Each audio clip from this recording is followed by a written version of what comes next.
Okay, so Brenna and I decided we were going to talk about collaborations because honestly, our museum would be a fraction of what it is if we didn't collaborate with. We have all kinds of partners that we do things with. And I have a feeling that you're probably all finding that in your organizations, that you know, you can only do so much by yourselves. And in fact, we had a fundraiser that we were going to work with. We ended up not, but he told us that the idea of doing events in your museum is you should get somebody else to do the work and somebody else to pay for it. And then you have a successful event. But, so when we went to do this, I went into GPT chat and I said, asked it to give me ideas of how a history organization could collaborate on things. And basically, this is almost, I mean, we added our own spin on it, but I took everything that it said, and that's the outline, that's what the slides were. So this, and it was done in, I would say, less than 20 seconds. Yeah. Then I just had to type it in, and then we added our own, this is what we want to say about it. So anyway, museum collaborations. I don't know how to advance the screen. Well, because we're not doing it as You gotta get on slide. We'll do it as a PowerPoint then. Get it on slide. Your PowerPoint.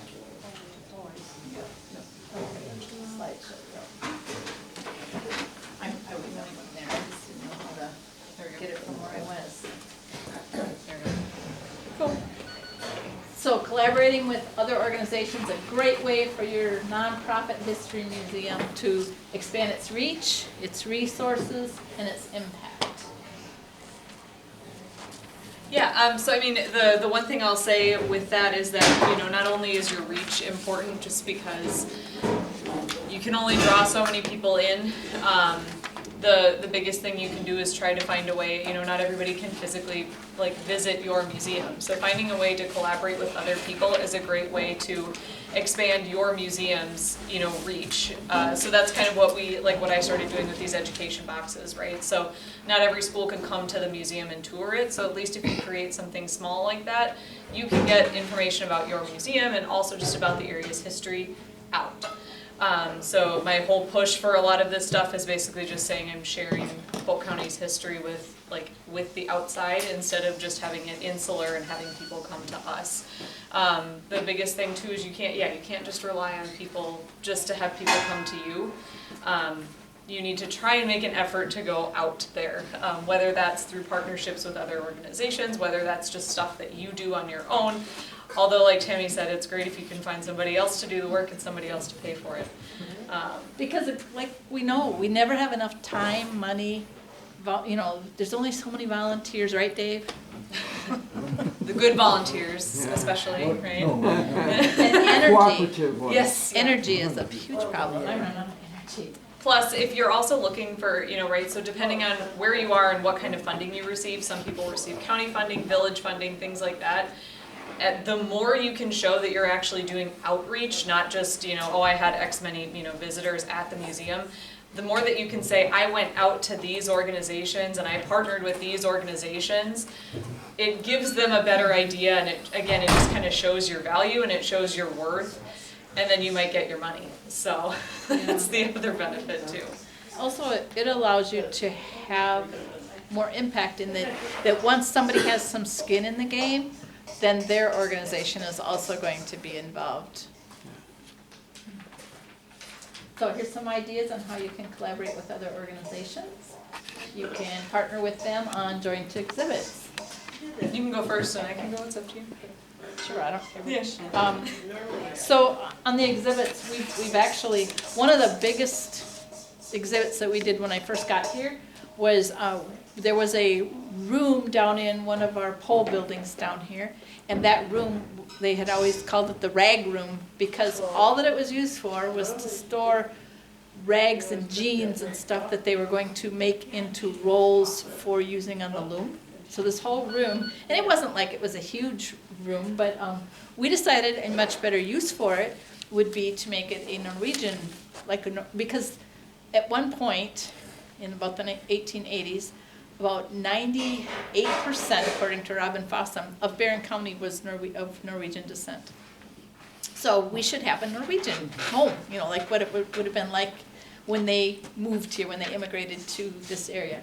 So we asked the Sons of Norway to collaborate with us on it, and we turned that into a Norwegian home. We did the same thing with an exhibit in the agriculture building, another one of our pole buildings, with the Native Americans. We had them come and help us put in an exhibit because we didn't feel that we had the expertise to do that on our own. And we've had lots of places ask us for like temporary exhibits. The Cumberland Library, the Rice Lake Main Street, we were doing one in a storefront, an empty storefront. We did an empty storefront in the mall for a while. We went in there because the Chronotype does this bridal show in like January, February, or at least they were doing it, and they wanted us to put in a bridal exhibit, which we did. And then the mall said, you know what, we've got a lot of empty storefronts, it looks better if we have something in there. So for a while we were, rotating exhibits there. Anyway, we've done a lot of libraries and schools. And even the Pierce County Fair one time contacted us, and they wanted an exhibit, trying to think of what it was. I think it was children's toys. And I had done a program for the Rice Lake Library on children's toys, and they must have heard about it, so they wanted to borrow the items and do an exhibit for that. And yeah, so I mean, and if you don't kind of have the ability to scale something for like a whole new exhibit, the idea of temporary exhibits are great. Previously, I still have them, I need to give them back. If your museum is interested, there's the potential for loaned items or basically shared items between organizations or even from private collectors. In the past, the Polk County Museum had a hugely successful exhibit it was basically just Star Wars memorabilia and toys. A local private citizen said, I have a bunch of these old collectibles, can I display them? And so yeah, I guess it was over a summer, I wasn't there at the time, but it was over a summer, and yeah, basically people would come in and they would immediately go, where's the Star Wars stuff, right? So any kind of way to sort of, nostalgia is huge, right? And so hitting that nostalgia point is really big. We had a meeting there, you guys remember that? We had a meeting and we... Oh, was it? Okay, it was still there, okay. Oh, yeah. So something small like that, having, private citizens or even just, small other museums to kind of loan things out. I know I loaned, we have a replica Tin Man that was in St. Croix Falls, of the very large Tin Man that was in St. Croix Falls. I loaned the replica out to St. Croix Falls for a weekend event that they were setting up because, again, it's much more local to St. Croix Falls, and so of course that was something that was very personal to them. So the biggest thing is to basically, if you're loaning out items or if you're receiving loans, make sure you have an end date, either for the return of your items or for when you are going to give those things back. Otherwise, they will end up permanently in your storage rooms, like a lot of the stuff in my museum. So the other thing, Janet had mentioned before, either the History Makers Tour or they have their poster collaboration. So you guys are getting the We Stand on Their Shoulders poster tour. It's these kind of very large double-sided banners that you can set up. Sometimes they'll have a fee with it. It's $100 for a transport fee essentially, but those things are fairly simple to set up too. I mean, they literally just send you a big giant box and you open it up. It's got little slots of the posters. You pull them up and then you let it rip. So that sounds like it hit the criteria of get someone else to do the work and someone else to pay for it. Yes, exactly. So the History Makers Tour for sure is one that will hit both because the one that we're receiving in this summer, late summer, from the Wisconsin Historical Society, it is already curated by them. All of the interpretation is done by them, and the cost of the travel fees are covered through their grant. So I literally just have to get it and put it up. So some things like that are actually, and they're relatively cost effective, especially if you're going to share items between museums. Those are, usually free, especially if you can drive to and from, you don't have to pay for shipping costs. Another one that we've done joint exhibits with is one of the nursing homes in Rice Lake, and I can't remember the name of which one, but 2 or 3 different times now, they've asked us for an exhibit for, they'll have like a month or a week-long program that they do. I know one was on, like, old radio programs and radio, and I can't remember what other one we did with them, but, I think nursing homes, because they can't get here very easily. Yeah. And those people, this is the stuff they're remembering, or they remember their parents talking about it, and so it really hits home with them. And I think it helps with memory too, that, you know, to be connected with things from their past. Well, we had Polk County Nursing Home set up a bus, trip to Turtle, to the museum. I can't remember much about it. And we've had that too, but Yeah. so many of them can't come. I know they Right. might have 160 residents, and Right. maybe there's 20 of them that are mobile enough that they could Yes. come. Yeah. So the other one is shared programming and events. So this kind of ties together, right? So educational programs, talks, workshops that can either be hosted, at your institution or virtually. So the Polk County Museum, I started doing monthly speaker series. So I try to record them when I can. It also is up to whoever your speaker is if they want to be recorded. P.S. Russ, I don't want to be recorded. You want to be? I don't want to. You want to be recorded? It's a little bit late. Yep, it is. But so speaker series are always good, especially because it's a way to showcase. Again, mine are very loose. It can just be any kind of history topic. It doesn't have to be about Polk County. It's nice if it is, but right, like Dave did a talk and a demonstration on flint napping. Well, that's not exactly Polk County, but at the same time, it's a larger history topic that fits in really nicely. They did that everywhere. Exactly, in yeah, Polk exactly. County. He did it in Polk County too, so.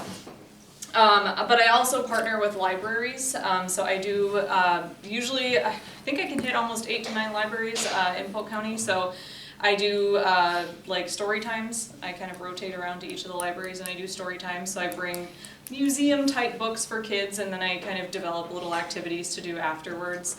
That's usually, pretty simple for me to get to and do, and I also do larger library like partnerships. They have their summer programming, so they just to keep kids, doing something in the summertime. So things like that, where I did a mini pioneer school last year. So I just had kids at the Osceola Library, and I kind of like walked them through what what an early school would have been like. And I didn't have my outfit at the time, so it wasn't I don't think it was as effective. But That would be a good one for you, Sarah. yeah, you get dressed up, go to pioneer school, yeah. Get my bonnet on. And I was just at a senior home last month, and I will say the only drawback to that is I think there are a lot of folks that are there that are like, they're not mobile, so they're just wheeled out there and then they're just sitting there staring at you. So I don't know how many of them were happy to listen to it, but I had a captive audience because they literally couldn't move. So, but something to consider. And again, these are things that you don't have to have at your museum. It's just small things that you can bring out into your community. And again, if somebody else has the venue and if it's free, then why not do it? Yeah. Because we're closed in the winter, we set up there's a display cabinet in our library. Yeah. And every month we change out what the display is. Yeah. Yeah. We did Small a lot things of- like that. But yeah. So one of the things that we did was last summer, we had talked to the Barron Spotlighters about doing some collaborations. What we ended up doing was I told you we were doing 6-day camps. One of them, they co-run it with us, so that the kids we do a theater camp, and the kids got a chance to put on a little house type play, and so they did costuming and prop, set building and the props and everything.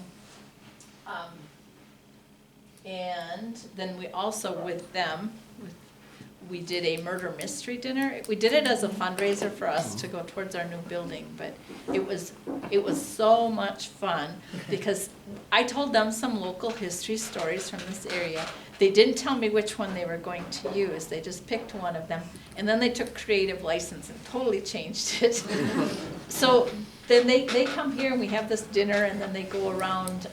They they were in different buildings, and then the participants that had paid to come here, and I think they paid, it wasn't expensive, it was $100 a ticket.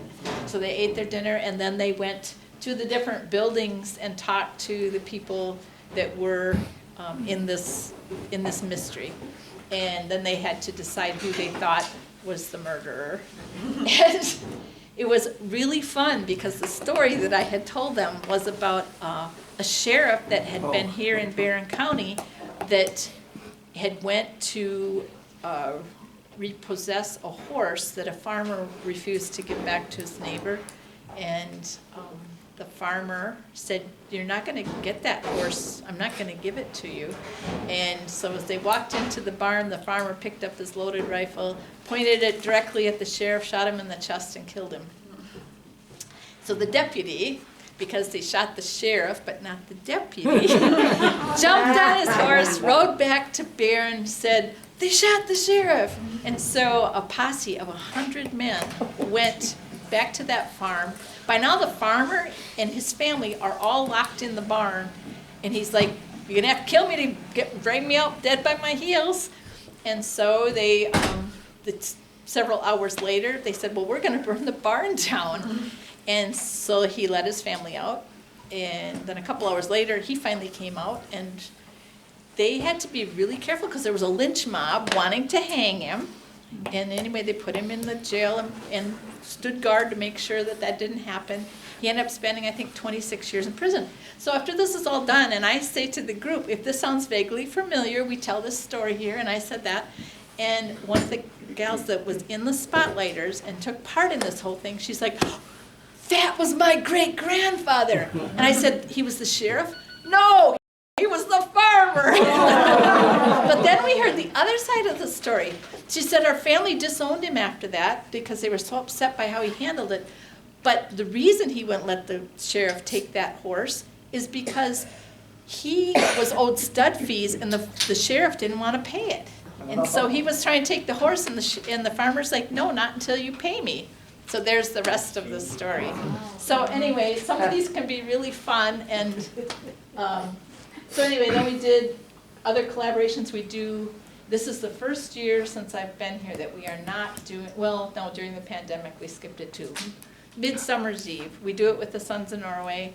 They come and demonstrate making lefse and wafflers and chip carving, and we do a maypole dance.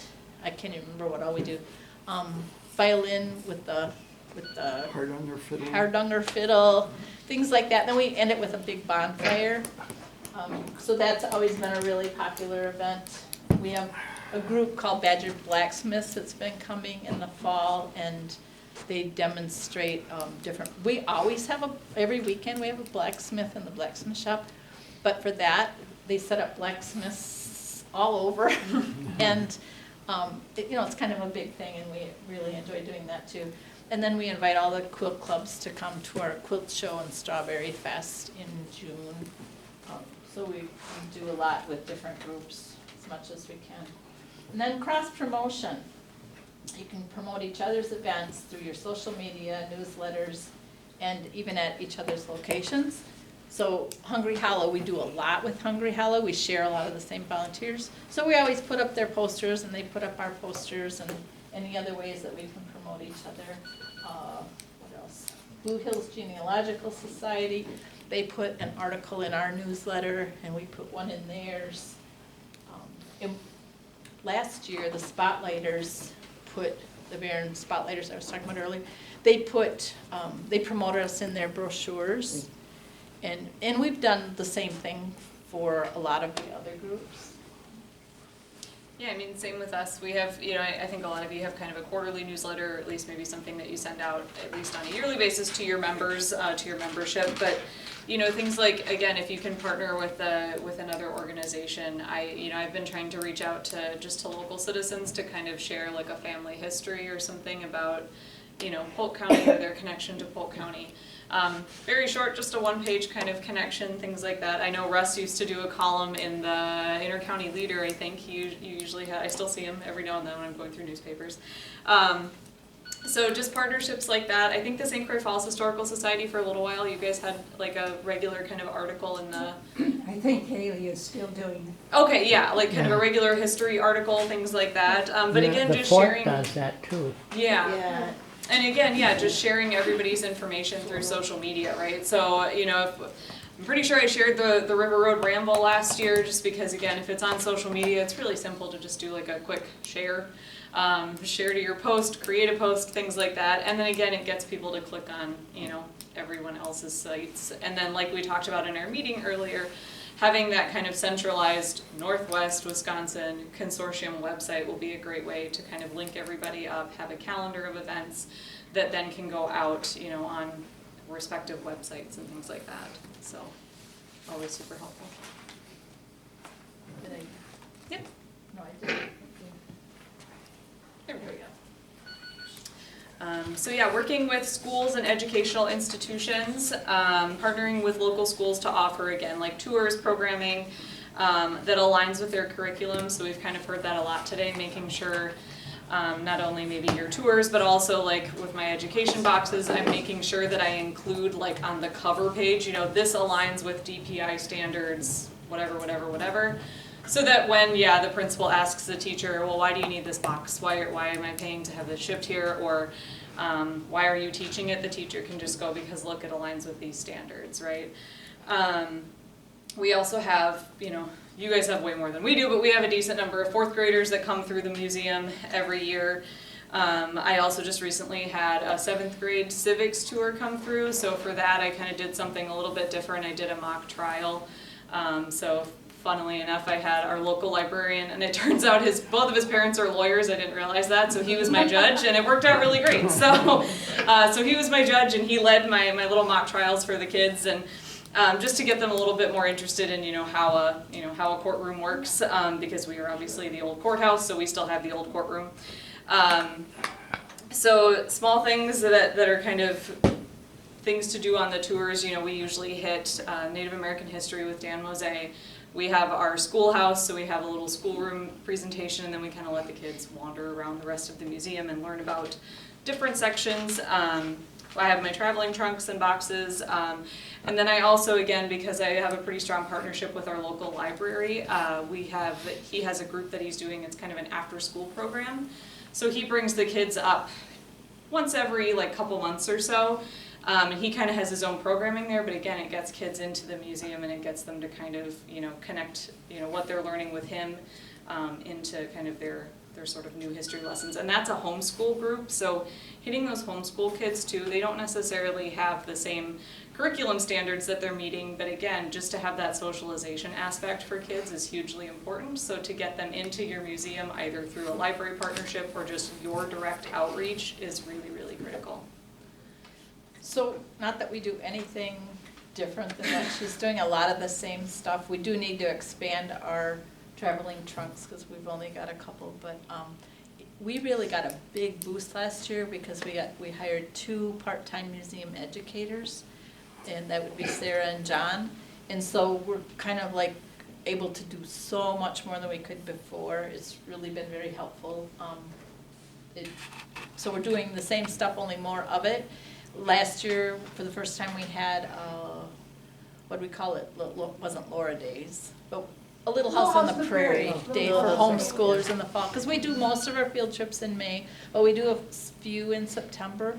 But I think this will be an annual thing where we might start inviting schools too, but right now it was for homeschool groups. So we did it for one day, but about 100 people showed up for it, and they loved it, and they were all like, when can we do this again? So it was very rewarding, very worthwhile. And we're taking more kind of personal requests when these groups contact Tammy and say, hey, we're interested in this. You know, now we can do that more in the off season. And We have a little boy's birthday party coming up the end of April that somebody from Clayton, so not even remotely close to here, called and said, my son really wants his birthday party to be there. So we're coming up with some programming for that. I think one of the things we're going to do is in the, down at the depot, we have a, what do you call the machine for Morse code? What do you call it? Morse. Telegram? Morse code on the Tele- telegraph? Key, telegraph key, yeah. Okay, so Glenn makes up these little deals where kids have to figure out what does it say, you know, he puts the dots and dashes and he tells them how to figure it out, and then they figure it out. So we're gonna do a scavenger hunt using that to tell them where to go. And then I was also thinking, one of our volunteers does kites. I thought, well, that would be a really fun thing for, I'm assuming it's mostly gonna be little boys, to make kites and then go out and fly them, you know, just things that we can relate to history that kids would like. There is Caddy Woodlawn, and that's more local than. Yeah, down by Menominee. Yeah. But did you know that, I believe that Laura's grandparents are buried in Cumberland? I mean, it's pretty local too. A lot of people in Webster too. What were you gonna say, Leah? Yep. Webster? In Webster. Huh. Yeah, Patty Woodlawn is fiction. yeah. No, Caddy Woodlawn is not Well, fictional. The name Caddy Woodlawn is Yeah. fiction. It was really Is it? Woodhouse. Woodhouse, yeah. The story is not fictional though. It was a real little girl that lived down by Yeah. Yeah, my Menominee. great grandpa lived right next to them went to the same school and everything down by Dunn County, down by Dunville. So the name, he said you're right, the name is not the same name, but Woodhouse, yeah.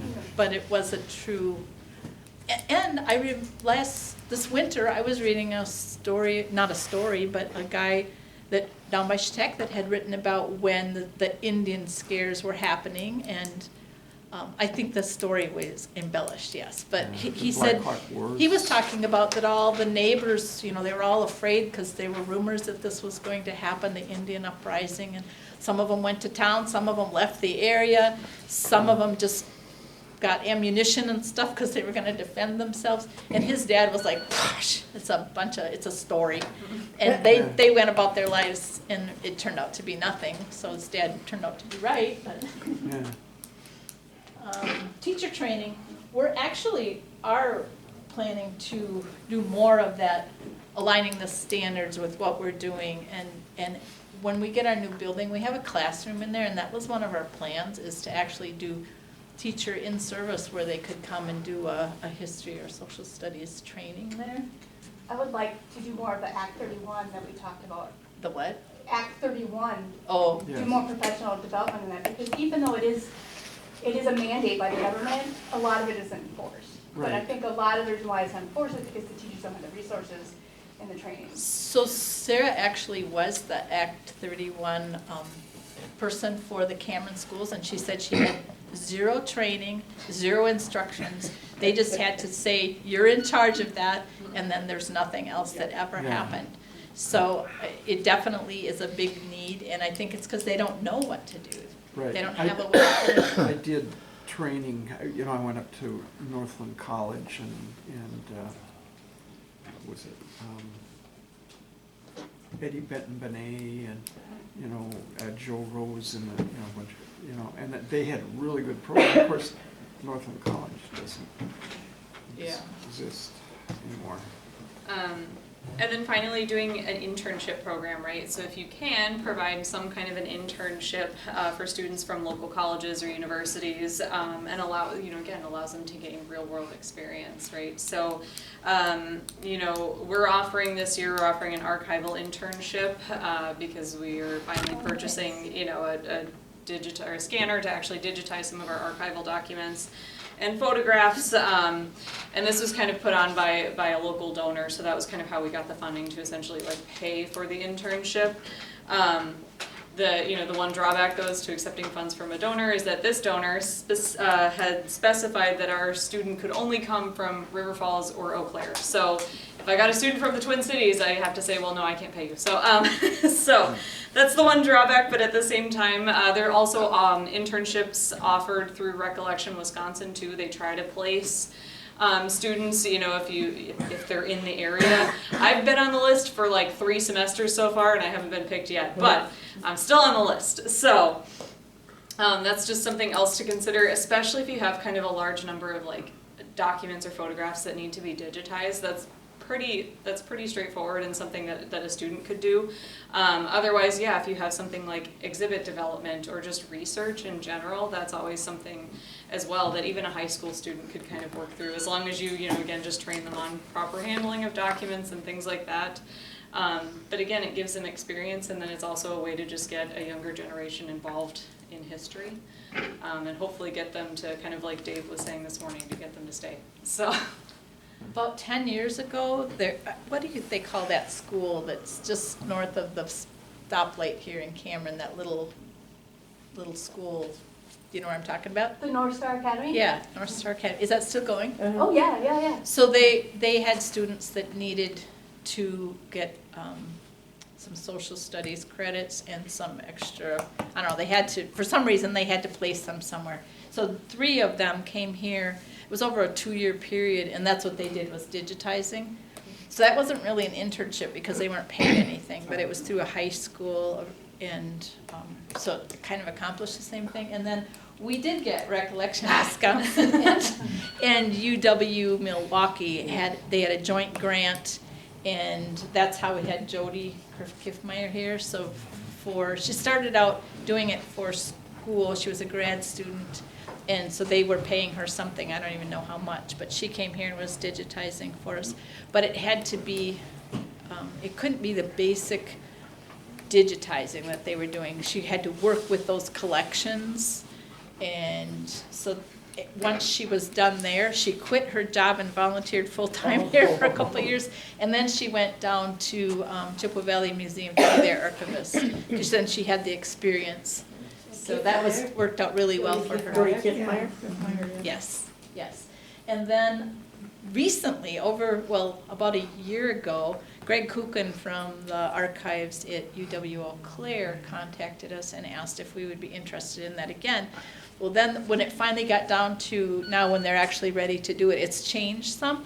But he did recently contact us again within the last couple months, and we're on the list, I believe, to get a student intern from, it'll either be from UW Eau Claire Rice Lake or UW Eau Claire, to come up and work with our archives again. So, and then, really interesting, last summer, we had a veterinarian visiting here, a retired veterinarian from over by Prairie Farm. I think it was Prairie Farm, Ridgeland or Prairie Farm. And he said, I'm sure it was Prairie Farm, he said our school has a program where they teach the kids to rebuild tractors. And he wanted us, he said, if you guys could do something like that, we could, our Lions Club could sponsor them. They could make some money for college, and they could come up and maybe rebuild your tractors or something. Well, there's no way in the world that our maintenance guys are going to let these high school kids rebuild their tractors. So that's not going to happen, but it made me think, and something that we're going to be working on is there's lots of service clubs and lots of kids that would like summer employment. If the service clubs would agree to pay them something, even if it wasn't, regular pay, because they would be learning a lot while they were here at the museum. And we would definitely benefit from it, and the kids would benefit from it. And I had talked to another guy in another service club in Rice Lake, and he said, oh, we would love something like that, because we have a lot of money that at the end of the year, we haven't figured out what to do with it. I can't imagine having that problem, but... So collaborating with local government and historic preservation groups, so preservation initiatives in particular, so it's kind of your way of partnering with historic preservation societies or even government agencies to kind of focus on preserving your local landmarks or historical sites. We currently, well, not currently, but in the past, Polk County has our red sign project that had kind of been going around basically to make a marker for any kind of historic site, century farms, things like that.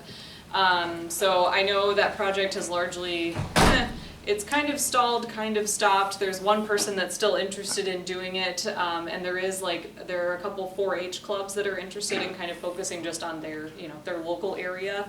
To sort of repaint and redo some of the signs that have fallen down. So if you have, certain sites that might not be there anymore, but you want to still kind of find a way to commemorate it, your local 4-H groups are also an interesting place to look. Because again, like Tammy was saying, that's a group that sometimes needs service hours, same thing like Boy Scouts or Girl Scouts. to do, to earn badges or things like that. Also using the Wisconsin Historical Society's website, like just clicking through their preservations tabs. I mean, you can get lost for hours just in resources, not only with people to contact, so if you have a specific project that you want to work on that you need to know like who to contact, especially if it's a historical site. There's a whole list of local places, either local to, the Madison area, but local to the Twin Cities area, which might be the closest place around here. But they also have like just resources online as well that are incredibly helpful too. So, was it last year that the Wisconsin Historical Society partnered with the Pomeroy Foundation out of New York? And they're doing historical markers. They've been doing it in a lot of states, but recently Wisconsin was added to that. And we had applied for one and are getting one. It's going to be placed in Rice Lake. You guys have probably all heard me tell the story about Joe White, who was an Ojibwa Ogumar chief, and how his death at the hand of the local game wardens basically eventually led to the Walleye Wars and the Ojibwa getting back some of those treaty rights. So that's what this marker is going to be about. But this is an ongoing thing with the Pomeroy Foundation, and some of them do not have to go through the Wisconsin Historical Society. I think there's a food one, like if you have a local food that, say like, it made me think of, like I think Hagen has the kolaches, and Cumberland has the Rudbegi Festival, something that they could apply for themselves and get directly from the Pomeroy Foundation instead of going through the Wisconsin Historical Society, because it's very specific when you go through the Historical Society. And Don Erickson was telling us, because we're interested in getting more markers because we're applying for that Glacial Legacy Heritage Area, which is the same thing you guys did over by you, the ones that are to the west of us. But anyway, he was saying that in Cumberland, and I can't remember what business it was, I'm kind of thinking it was Artisans, that a while back he had asked them, he'd found a marker that they could put up, and I think the cost was $500, and he went to one of the local businesses, I think Artisans, and they said, this is a great way for us to give back to the community, because everybody benefits from it. It's not for a particular group, and we would be interested in doing that more with you. So I'm thinking that there's probably other businesses that would make sense. This is a great way to give back to everybody instead of just to, one small interest group. Public history projects. You can work with your local government or local historical societies on projects that document the history of the area. And that would be like oral histories, archival collections, and so forth. And then, so for example, I have an oral history grant that I received just to collect oral histories in Balsam Lake specifically. That's kind of how I started. And then hopefully I can grow this to other areas of Polk County. But that's kind of my big public history project. I know other museums have what they call like history harvests, where they set up shop at, not just their museum, but they go to a library or a community organization or to a senior home, and they just sit there for a couple hours and they just kind of interview residents, and they just talk about their history, talk about growing up or living in that town. Those are always great ways to kind of preserve the area's history, especially when you start to hear, people are starting to pass away, and you realize, oh my gosh, I didn't get that person's history. So we do have in our archives a whole bunch of oral histories that were done a long time ago, and we've been, since I've been here, we do a few here and there, but all of the ones that we had done had to be made, digitized and preserved in another way because they were getting really bad. You couldn't really understand what they were. So John Mitchell spent a ton of time on getting those done over for us. Originally we were going to send them to California to some guy that was going to do it for us. And I can't remember, it was over $5,000. It was a lot of money because we have around 300 of them. And then last summer, Charles Knapp, he's our archivist, and John Hussman, they the community of Canton and Sumner, they were having their 150th anniversary, I believe. So they had asked for us to come and do a history harvest. So they went there and spent the day and did a history harvest there. It's something that we want to get into doing more of. And let's see. Yeah, just grants and funding. Local grant opportunities that are potentially like maybe joint for public history or preservation work. So I know, what is it? Wills, I think they usually do some kind of like partnership grant. I think they just posted their Ideas to action. Yes, that's what it was. Ideas to Action. So it's the Wisconsin Library Services. Wisconsin Library Services. Yes, that's it. So yeah, their Ideas to Action one, they kind of specifically point out like if you can partner with, you know, a historical society and a library, you can partner, and that makes a great way to get funding. So I think it's up to But like they- $5,000. They also do it for cultural organizations. Yes, It doesn't yeah. have to be a library. Yeah, they do like to, yeah, it's kind of like a way if you can partner, again, finding a way to share the load, that's always a great way to do it. The nice thing about that grant is they will also help fund, like if you need to do a study on it first to see how feasible it is, they can help with that. They also, they say not all, the help that they can give isn't always necessarily financial, although they do offer that. They will help you think through your ideas and help you come up with your plan, which I don't know of any other group that does anything like that. So you can team up with nonprofits in similar or complementary fields such as cultural and art organizations. Yeah, I mean, for us, you know, we partner a lot with our Chamber of Commerce, so anytime they have an event, we try to participate in it. So they have a Halloween trick-or-treat event where we're like one of the stops. During their Christmas stroll, which is kind of similar, we offer to host a lot of local artists inside the museum because again, it's Christmas time, so it's usually pretty cold. So, you know, we try to cram in people into the museum because again, not only is it a way to get people into your space, but it's also a great way to connect with local artists. That's how I made a connection for one of our like craft fair vendors last year. He made like hand-carved like spoons.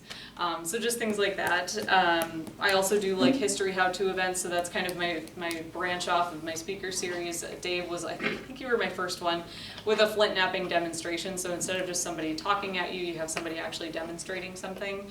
I have somebody who is like a local knitter and a crocheter. She came in and just led like, you know, she brought her own yarn and she was just teaching people how to knit and how to crochet. So just, you know, more hands-on events as well are great ways to kind of partner up. So we've worked with Brenna Spotlighters, with local fiber arts groups, quilt clubs, Badger blacksmiths, and last year we did a really fun one through the Center for the Study of Upper Midwestern Cultures. It was it's really, really difficult name, but it's something like Intertwined Roots. I give up on the name. It had to do with the Norwegian and Scandinavian immigrants that had came here, and then much later, 100 and some years later, the Somali immigrants that came. Because no matter when you come, if you're an immigrant, you still are going to have similar experiences. So we had 3 different activities with it. We did the school field trip. We did a day when the children from Barron who were going to, you know, it's a mixed group in the public school there. So they came, and then we did there was a women's fiber arts deal at the Barron Library. And then in July, we had a day that we set up all the different cultural things for both cultural groups here at the museum and invited the public to come in. Really went super well. It was so much fun seeing the Somali women make some kind of a bread thing on a special little stove that is kind of similar to lefse. It kind of looks like it, but it's definitely not. It's not potato based, so it's definitely not lefse. But anyway, she was having trouble with. She just had a little hot plate, and she was having trouble with it. So then finally, the Norwegian women are like, "Do you just want to use one of our lefse girls?" So here we are. They're all standing around, and she's rolling it out and making her her food, on the left's the grill. I thought that was really a good integration of the two different cultures. And community outreach groups. You can partner with community organizations to offer different programming that is accessible to underserved populations, such as free museum days, special tours, or educational outreach. Yeah, so I mean, for us, you know, I think a lot of you, it's free admission, right? So at least you kind of have that pull, right? People can come in, but again, the drawback is, well, now you have to donate. So free admission, but again, doing that outreach on your end, so reaching out to senior communities. I did a program at the Adult Development Center in Polk County last year. I know they used to take field trips up to the museum, but I think they were just kind of having a hard time organizing it, because I think they would walk, which was like not great if you've ever been on that highway between there. So I decided to come to them. So just partnering with groups that, again, like thinking about people that can't physically make it to your museum, or finding a place that maybe if you have, like, if it's not handicap accessible, finding a place that is. So again, like usually local libraries are a great spot because they're almost always handicap accessible. And so bringing some of your collections there or doing a program there that again can kind of draw people in is great. So we do charge, so we need to do some give back days where we're not. So one of the things we do is we're in a program called Museums for All, and it's instituted, it's an IMLS, so I'm not sure what's gonna happen to it, but it's one of their programs, and they run it through the children's museums. And so basically, if you have a SNAP card or an EBT card, you just tell them at the gate that you do, and then we charge them $1 to come in.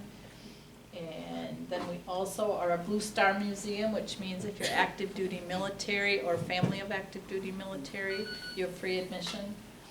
We do a one event in the summer. We do our Aquafest flea market. We don't charge admission for that. And then we also do Christmas in the Village, which is a 2-day event. And we have a huge turnout for it, about 3,000 people, and that is free as well. We get sponsors for it instead of charging.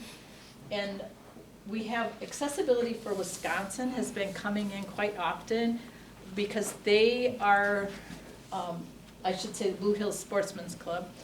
They run those Accessibility for Wisconsin wheelchairs that all-terrain wheelchair. And I bet you we had them here probably 6 times last summer. They like to come and set up out here, and then if anybody comes that's having trouble getting around, because this is a big grounds to walk, they can get one of those chairs and go around. They can get anywhere with those. But they're available for the public to use. You don't have to just have them at these events. Like, I keep thinking, I have a niece that's a quadriplegic. I would love to get one for her so she could go out in the woods and all these things that she hasn't been able to do since she was 15 years old. And now she would be able to do it if we signed up and got that for a day. But that's something that it's available to everybody.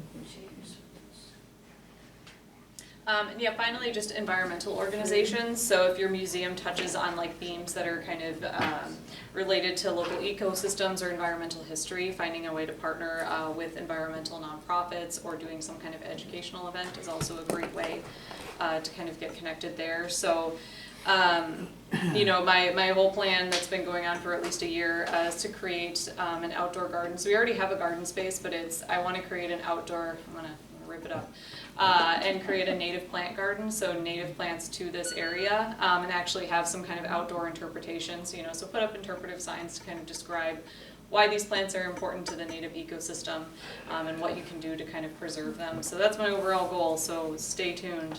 It'll be up there eventually. We have a rain garden out here with all native plants and the signs. There's actually like a little book that you can go through and read what the plants are.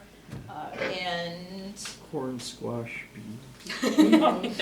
Or I know there was a place that did a victory garden, so actually they kind of, I think it was a place in farther north, but yeah, they created a whole victory garden and they kind of did the interpretation Well, around this would be like the Three Sisters. okay. Yeah. And we do that in our vegetable gardens some years, not Yeah. every year, but Yeah. sometimes we do. Yeah. And we've been talking with Hunt Hill, trying to see what collaborations we could do with them. And recently, River Dock Nature Conservancy, more for the Glacial Legacy Heritage area, but I would like to find some collaborations that we could do here. I mean, there's a lot of different groups around.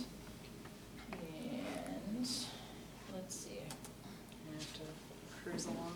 Yep, we gotta speed it up. You can partner with local businesses for sponsorship and support, collaborative events, offer discounts or benefits.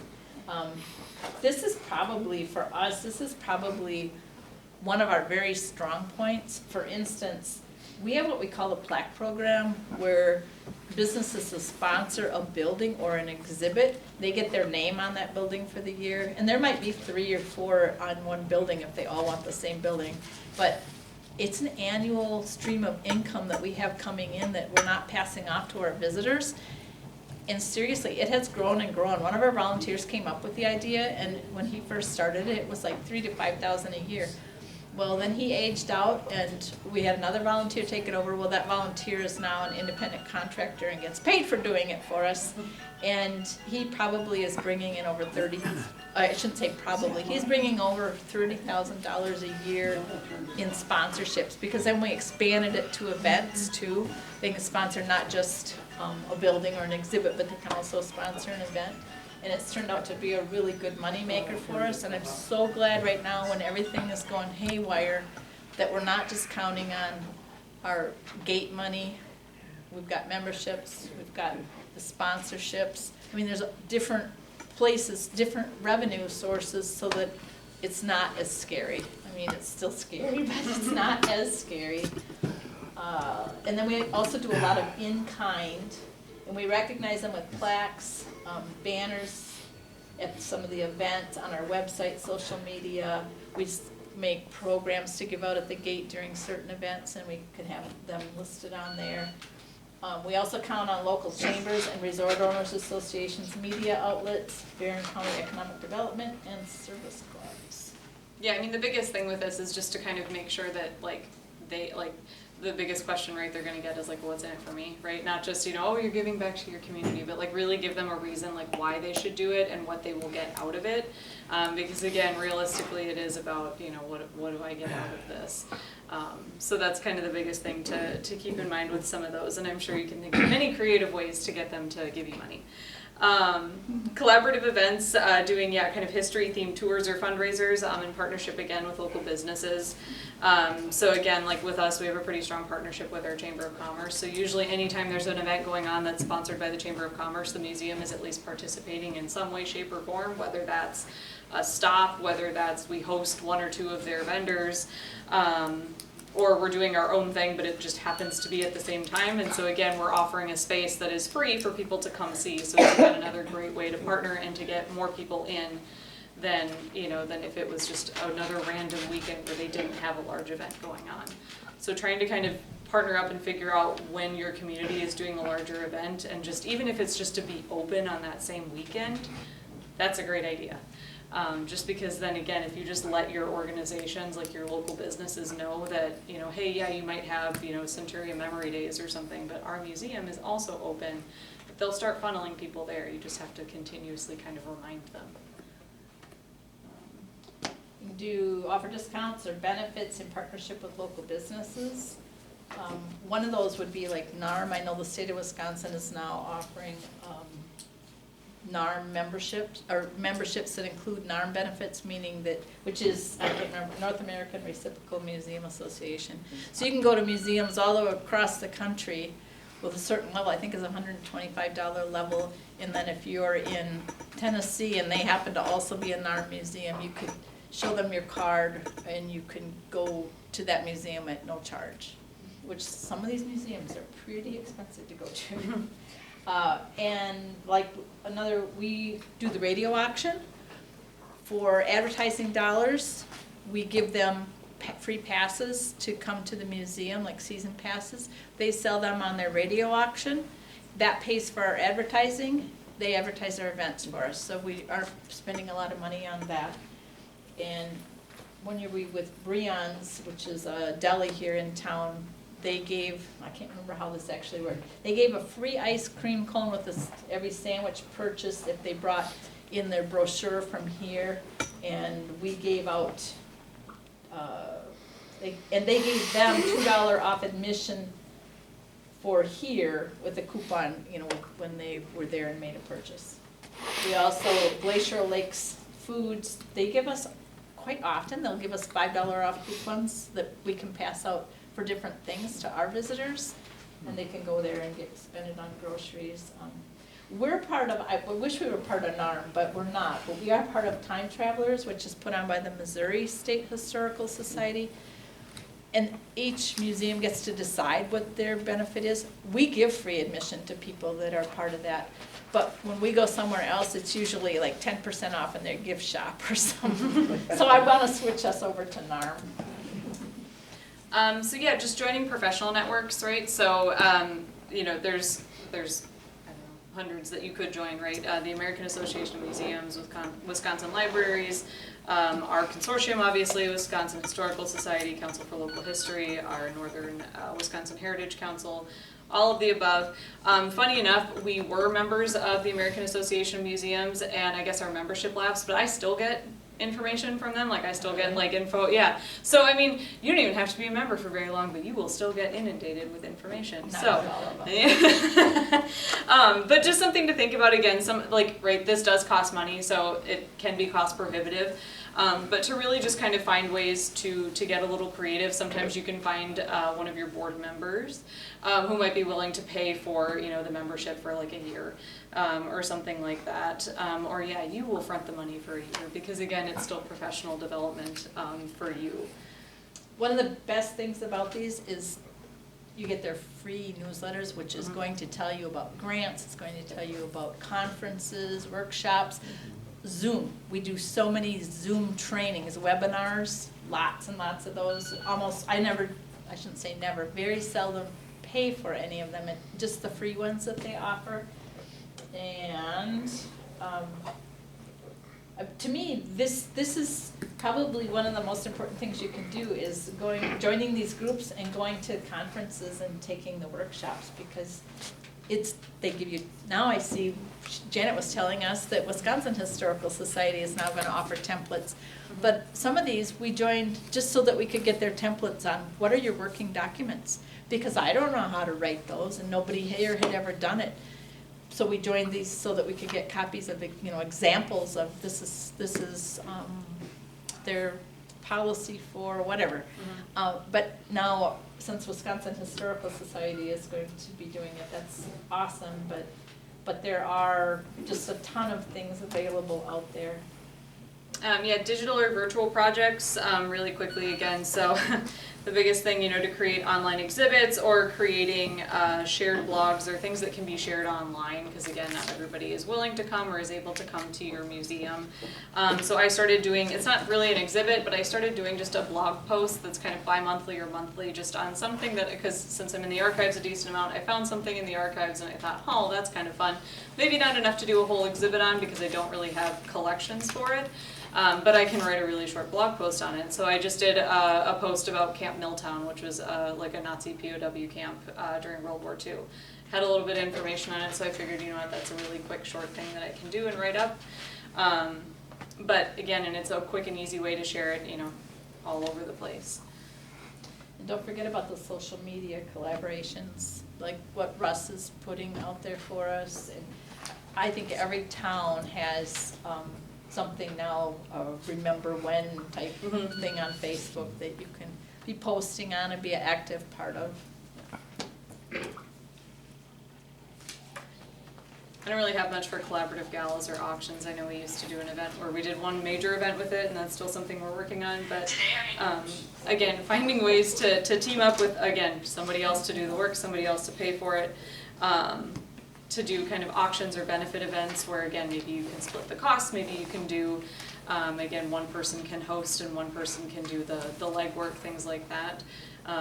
Great ways to kind of do larger fundraisers, especially if, you know, you're a smaller organization and you just don't have the time or the personnel to kind of put in to do it all by yourself.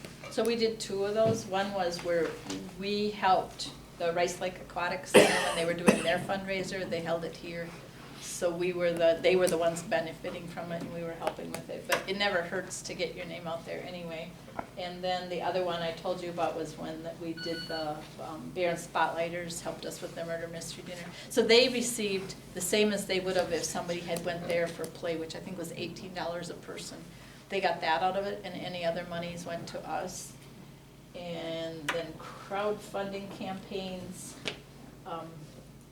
haven't really done a whole lot of that. There's small things that you can do though, like Giving Tuesday. Every year that's the Tuesday after Thanksgiving. It's just kind of a large like event where you can either have a local volunteer organization group, you know, kind of an effort like, hey, come to the museum, we're gonna work on whatever exhibit. So you can get a bunch of folks to kind of get together to do that. Or you can have something like Give Big, which, I don't know, I think Barron is included in that this year. I think they expanded, I don't know. St. Croix Valley does their Give Big thing. It's like $100 to register, and it's April 29th.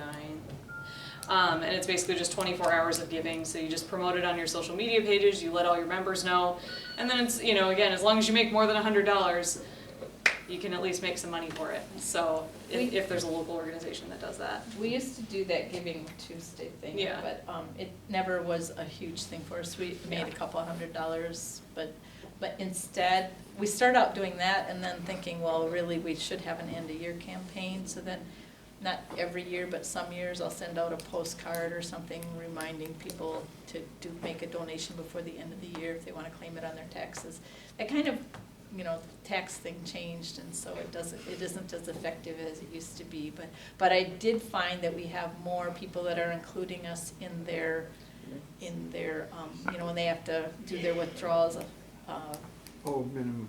Or like Required 401ks or minimum whatever. distribution kind Minimum of things, yeah. Yeah, so we're getting more of that, and I kind of wondered if it stemmed from when we were sending out those postcards. That crowdfunding, you go down to the right place in the Twin Cities and hire a pickpocket to come for your crowds, and then you can do pretty good. Volunteer exchanges, you can partner with other nonprofits to create volunteer exchange programs where volunteers from different organizations work together on projects. We do that with Hungry Hollow, and we've done it some with the Great Lakes Forestry Museum and National Lumbering Hall of Fame. I know my husband Bob went up and taught them how to chink because they built a cabin and they needed to do the chinking and didn't know how. Master gardeners, they were not exchanging because we don't do anything for them, but they are volunteers that they need to do service hours, so they come here and they work in our vegetable gardens, our flower gardens, they do lots of stuff here.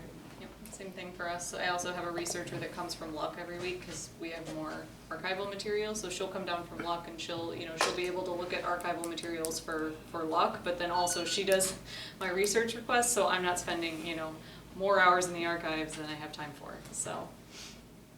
And then community engagement projects, so like local residents or just providing opportunities to kind of let people get their hands on things and just show them, again, you're reaching out, you're demonstrating things to them. So, you know, like how does this work? Like one of those kind of things. You grab something in your collection, you have somebody that knows how to use it, bring it outside and tell people, how does this work? And then have somebody show them. Really simple things like that. Red Cedar Church, probably not in your area, but they send out something every year saying, hey, we're looking for community service projects. We're going to do it on June 26th or whatever the date happens to be. It's usually in June. Do you have anything for us to come and work on? I just got one from somebody that coordinates a team for Iris. They're looking for a community service project. We have a local church group from Barron that comes every year and rakes, and there's just different groups around. You got to be kind of have your nose to the ground and try to root them out because they're not always easy to find. And then of course the school service days. Almost every school has school service days, and we seem to get a fair number of those. Just really quickly, resource sharing. If another organization has resources that could help your museum, so if it's space or materials or technology, Heat, yes. Explore those and share, again, ideas about co-hosting events, right? Russ has been my digitizer because I don't have the materials to digitize the items that I have in my collections. And so Russ has all of that stuff. So just a quick partnership with him has saved me hundreds of hours, probably, of work. So.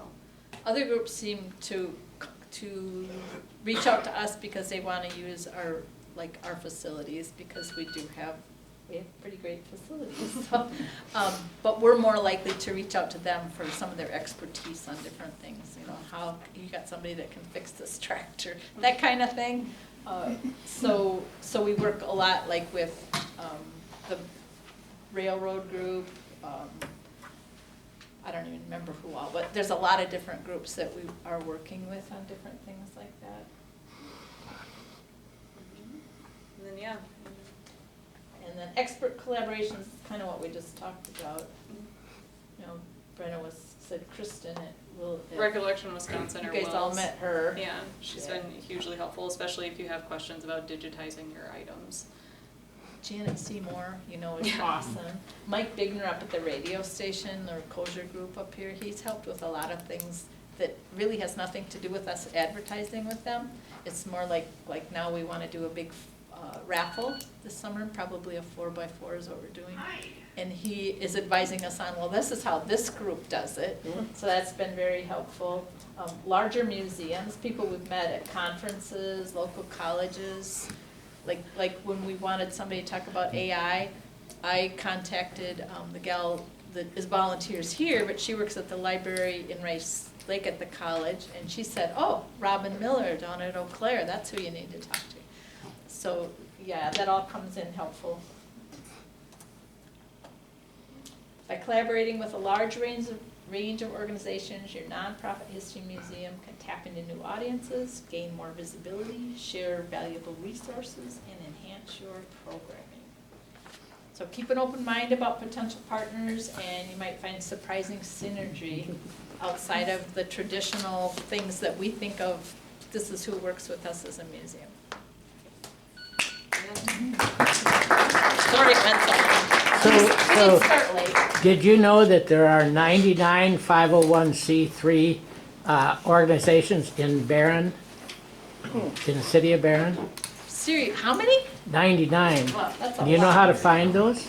How? You just go on the internet and you say, I search IRS 501c3, and it'll bring you to a page of the IRS that says, look up IRS 501c3 organization. I just did it on my thing here, Really? a brief thing, and it says there's 99, and it lists each one of them with their addresses and names. And, All potential partners. yeah, they are, because they're all potentially, Yeah. So if anybody wants to stay for a tour, we have volunteers that came because they were hoping that you would, but that's optional. We would love to take you around for a quick tour. Anybody